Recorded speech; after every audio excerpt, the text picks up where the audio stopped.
நீங்கள் பார்த்துக் கொண்டிருப்பது உங்கள் விஜய். படத்துல நிறைய படங்கள் அந்த ஜல்லிக்கட்டு வச்சிருப்பீங்க. இதுல எனக்கு ஒரு கருத்தே உண்டுங்க. இதுல பல பேர் வந்து இது மிருகத்துக்கு மிருக வதை அது பண்ணக்கூடாது அப்படிங்கிறாங்க. ஒருவேளை ஸ்பானிஷ் புல் ஃபைட்டிங் வந்து இப்போ பேன் பண்ணிட்டாங்க. அது நாங்கள் கடைசியாக அந்த பேன் பண்ணுறதுக்கு ஒரு வாரம் முன்னாடி எடுத்தது தான் மன்மத நம்பு படத்தில் வரும் ஒரு காட்சி. அது அங்கே சண்டை நடந்துட்டு இருக்கும்போது நாங்கள் எடுத்த காட்சி அது. அது வந்து சொன்னால் அதில் ஒரு காரணம். ஆனால் கொன்னா பாவம் தின்னா போச்சுன்னா அவங்க சாப்பிட்ற விஷயம் அது அவங்களுக்கு அது உடனே அது சாப்பாடாயிடும்.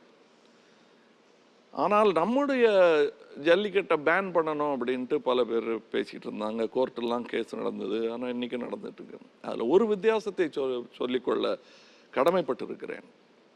நம்மளுடைய அந்த ஜல்லிக்கட்டுடைய ஆரம்ப பெயர் எல்லாருக்கும் ஒவ்வொரு ஊரில் ஒவ்வொரு பேர் சொல்லுவாங்க. ஏறு தழுவுதல், காளை அடக்குதல், அதை பிடித்தல், அது மாதிரி இல்லை. தழுவுதல்ங்கிறது வந்து ஒரு ஃப்ரெண்ட்லி எம்ப்ரேஸ், எம்ப்ரேசிங் த புல்ங்கிறது தான் அதோடைய அர்த்தம்.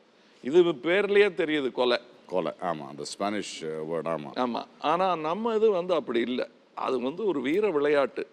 அமைதி காலத்தில் போர்க்கால குணங்கள் போயிடக்கூடாதுங்கிறதுக்காக நம்ம இளைஞர்களை அப்படி உயிர் போனாலும் மாட்டுக்கு அடிபடாமல் பட் இவங்களை வீரர்களாக வைத்திருக்கும் ஒரு முயற்சின்னு எனக்கு தோணும்.